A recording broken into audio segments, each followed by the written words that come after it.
continue off our gas safety customer success stories, we will talk with Ms. Kayla Mann, Sales and Marketing Director of McDantim. McDantim holds over 35 years of expertise in developing superior blending technologies for beverage and industrial partners. Today, McDantim operates from its 8,000 square foot facility in Helena, Montana, with an extensive product portfolio of blending panels that can combine 2 or 3 gases to create blend mixtures for many different applications: beverage dispensing, welding shield gases, food packaging, and leak checking, to name a few.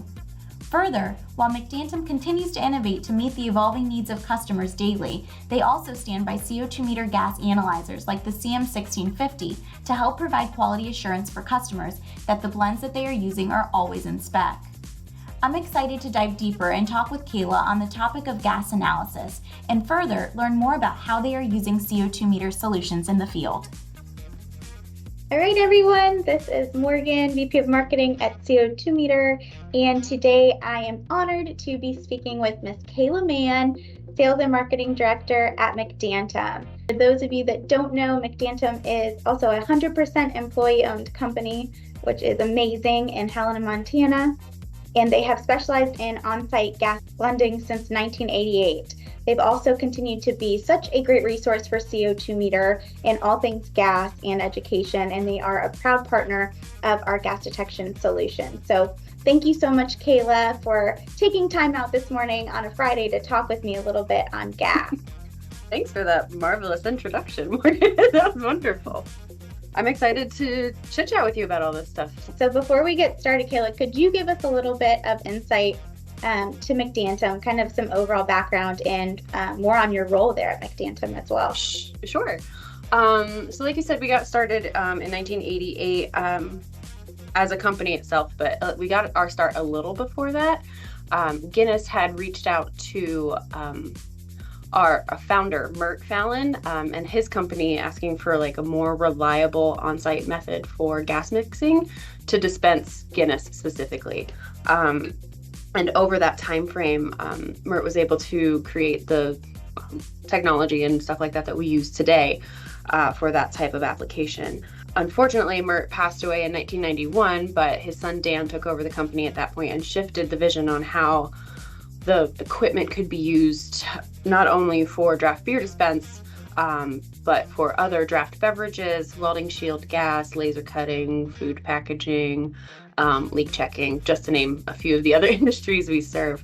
And Dan had then incorporated McDantim as our company name, which is for Michelle, his sister, Dan himself, and Tim, his brother. So basically the whole Fallon family is involved very highly at the McDantim level for that type of thing, especially for names. I think people think it's a Scottish last name. So yeah, I mean, we've been using the same sort of technology and just improving our internal components over the years, but we've just been trying to service more industries in higher flow methods and other different ways for everybody that needs that on-site mixed gas. As for me, I started McDantim, I started here in April of 2015.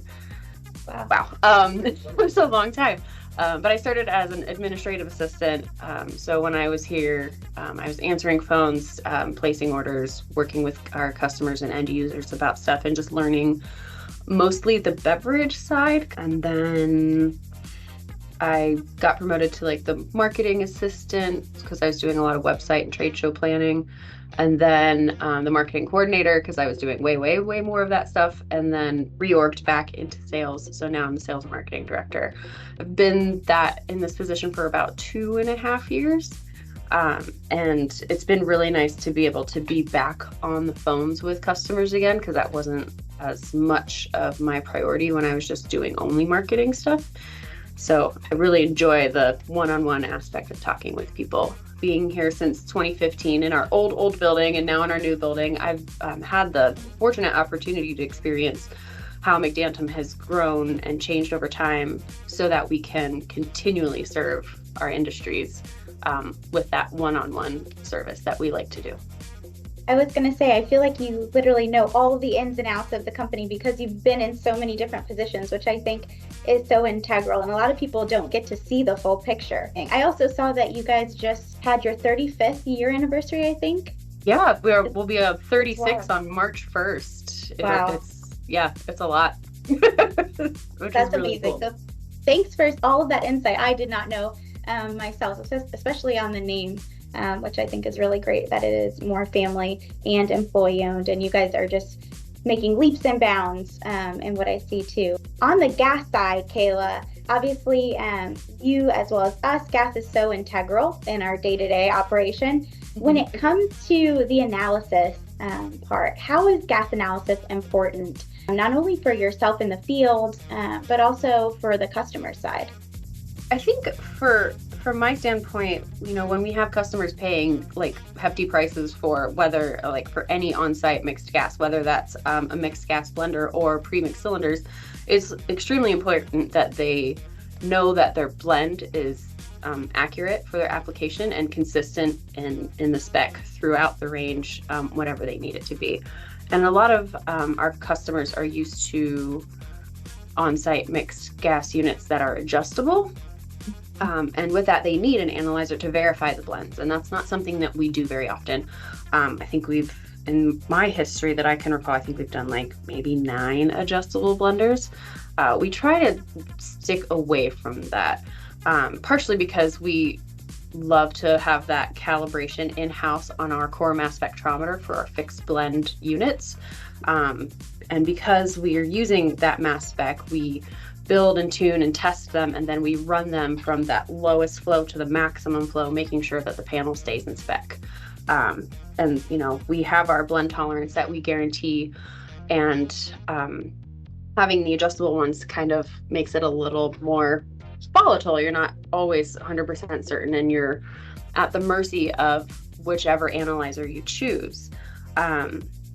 For us, and for our customers, having an analyzer that's as sensitive to these calibrations is super important too, because we have had extreme difficulty trying to find an analyzer that is as sensitive as a mass spectrometer. And I was looking at this the other day. It was like, what would a portable mass spectrometer be like? What is that? And it's like hundreds of pounds and thousands of dollars. And that's not like a tenable solution for these smaller industrial welding suppliers and distributors and things like that. So having something that's as sensitive as that is really important to us. And so we've tested lots of different ones and have found a few that we really can rely on for the accuracy and the tolerance. Like your guys' CM1650. I think Taylor and Emily tested that forever before we like bit the bullet on it, because we're like, yep, okay, this is good, this is what we need, type of thing. Because we have some other ones that we've used on the beverage side that just aren't as sensitive, and we've had some customer issues with that too, because they're like, who says this? And I'm like, okay, yeah, it does, but it might not also be that, because we're not entirely certain how accurate it may be. So accuracy, I was going to jump into the feature set. Like you mentioned, there's so many other technologies out there and solutions that get into our industry. And for you guys, it sounds like the accuracy and the sensitivity is integral. In terms of the gas analyzers, you mentioned one. Are you using anything specific when it comes to gas analysis for your facility or customers, or both? Outside of our standard testing benches for the beverage side, we have specific ones for that. They're Haribas. I'm not sure how they're old. We're working on implementing new tuning benches, but that's a larger process. We've also done some stuff with Edinburgh, that's based in the UK, where our sister company is located. So that's kind of nice to be able to test both here in our facility and in their facility. And then the CO2Meter stuff we've used, and especially like the CO2 personal alarm, or the personal alarms that we have whenever we go out into the field, which isn't very often. We try to defer a lot of the technical troubleshooting stuff on site for people to our customers. I know that's not always the most achievable thing. If we can't do it on the phone, then we definitely try to get other customers to do it. But locally, if we go check on some stuff at a local brewery or things like that, we'll have our portable CO2 monitors on us, just for all the safety purposes, because we've had really scary stories about people not being safe around CO2, and it's scary. So good to hear. I feel like a lot of people don't understand too that there are two different areas, safety and analysis that you really have to take into account when it comes to working with the gases each and every day. So that's great to see how you're using each in the application. And thank you so much for being a partner of ours and trusting our solutions. Like you said, it's integral in the field, especially for you guys, and verifying that those gases are accurate for your customers and that the customer can also gain that accuracy on their end. Yeah, I think there's just like that tiny little bit of skepticism with some people where they have their panel and they're like, well, I'm not entirely certain if the blend's 100% where it should be. I was like, okay, well then at least you have an analyzer to verify that what we're telling you is the truth. And then, trusting your equipment and trusting your suppliers can be really difficult, especially if you've been burned a few times. And, we do our best on that customer service side to hopefully help people understand that, what we say we're doing is what we're doing. And then you get an analyzer on the side, you can see that it's correct. No, and I think just your name, everyone knows it in our industry. You guys are so integrated in terms of all the associations. So I know that you guys have really formed a true, reputable, and recognized company. But switching gears, it's 2024. I know there's a lot of different leaps and things that companies are going to strive for this year. Is there anything exciting or particularly new that you could share with others that McDantim has in the works? Outside of launching a new website, which should be live on February 1st,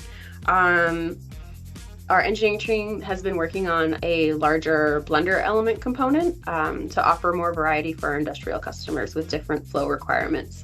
We're kind of limited to the panel sizes because we don't want to be this enormous piece of equipment in a facility. There's all of your floor space is really vital for other applications. And so the largest panels that we have can do 4,000 cubic feet an hour or 10,000 cubic feet an hour, but they're very, very large panels, and that's not always conducive to how people have their stuff planned out. So Taylor has been designing a new large bore blender that should be able to do all of these high flow rate things without needing these larger chassis and large inlet pressure requirements. So we have a couple of customers that are really excited about that stuff. We have a lot of more customers asking for 3-gas blends again. That kind of dissipated for a couple of years and now it's spiking back up. So it's interesting to see those trends and see how it goes. No, absolutely. A lot of exciting things. It sounds like you have your plates definitely full, but I'm excited to see them also. So is there somewhere, Kayla, if someone is interested in what McDantim has going on, is there a different site besides your website or somewhere where they could even connect with you potentially that I could direct them to? Since I do all the marketing stuff, I'm the one who handles the Instagram and Facebook and LinkedIn. We're moderately active on all 3 of those.